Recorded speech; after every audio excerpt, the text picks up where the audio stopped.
Evidence of ancient machining technology in Egypt.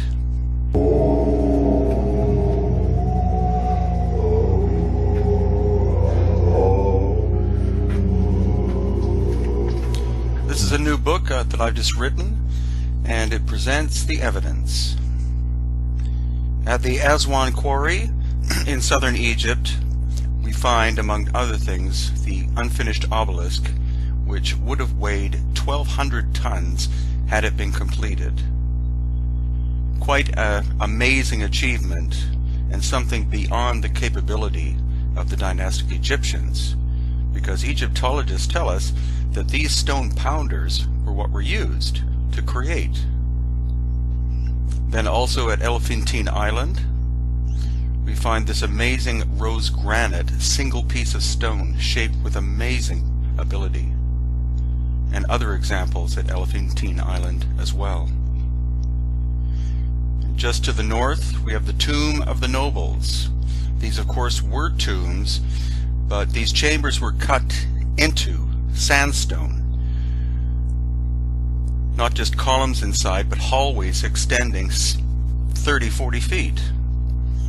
And at the Ramesseum, here we have the kneecap and the foot of a sculpture out of rose granite that weighed supposedly 1,000 tons. And nearby, the Colossi of Memnon. The one on the left is basically one single piece of stone weighing 720 tons. The Dendera light bulbs, if they are light bulbs, are very intriguing. Here we see possibly a giant holding one of these. And then nearby at Abydos, these strange figures. As well, the Osirion, again rose granite, and astonishingly, it is several feet lower than the ground at this point.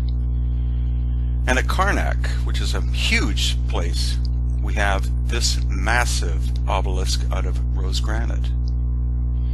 Now, the dynastic Egyptians could have made these columns out of several pieces, but the obelisk? As well, the remains of an obelisk whose core has been destroyed.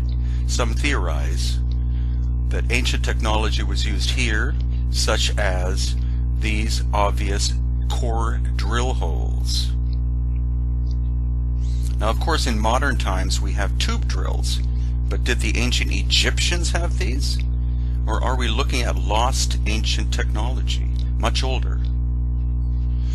And the result of a cataclysm destroyed the culture that made them. As well, the bent pyramid here, which some people believe was an engineering mistake, but you see the fineness of the fit of stones. And also at Dashur we have the red pyramid, which we went inside of. How could people possibly think that these were tombs? These baffles obviously were made for acoustic purposes. And Saqqara, where we have these huge boxes at the so-called Serapeum. Here the Kemet School is inspecting these. Yusuf Awiyan, the expert, is reading the glyphs. We measured the flatness of the surfaces. This is a perfect 90-degree angle. And how could someone possibly think that these inscriptions were done by the same people who made the box? As well, this schist disc in the museum in Cairo, recorded as being a flower pot or fruit plate, but it's obviously technology.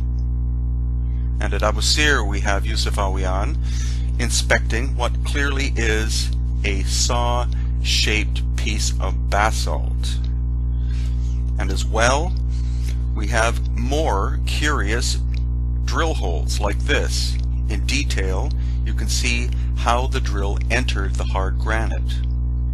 And as well, we have Yusuf inspecting a shaped piece of hard stone. And again, more of these drill holes. At Abu Ghurab, this huge Hotep, composed of 5 pieces of stone, obviously from the same quarry, more evidence of tube drilling. And also these amazing bowls, thought by some to be for ritual blood of bulls, but why is the hole on the side and not at the bottom? And there are also other bowls which have 3 holes on the side, not the bottom. The Giza Plateau, we see the obvious quarrying of megalithic stone for the construction of the Great Pyramid and others. And what remains of the casing stone, you can see, is a perfect fit. Most people don't know that the Great Pyramid actually has 8 sides, but it's very subtle. And here again, we see saw marks in basalt, which is almost as hard as diamond. The dynastic Egyptians could not have cut this stone. And in the interior of the Great Pyramid, again, this baffling system in the ascending passage, the Grand Gallery. We see the weathering of the stone of the Sphinx. Precision here with Chris Dunn, within 2/10,000ths of an inch of perfectly flat. Massive columns of granite, brought from 500 miles away. And Yusuf showed me obvious evidence of tunnels and shafts descending into the bedrock of the Giza Plateau. We went down into the 3rd level, and obviously water was once running through the system. So here is my book, and it's available at Amazon.com under my name, Brian Forster. And if you have an opportunity, come with us to Egypt, March 8th to 21st, 2015, and see all of these amazing things and much, much more.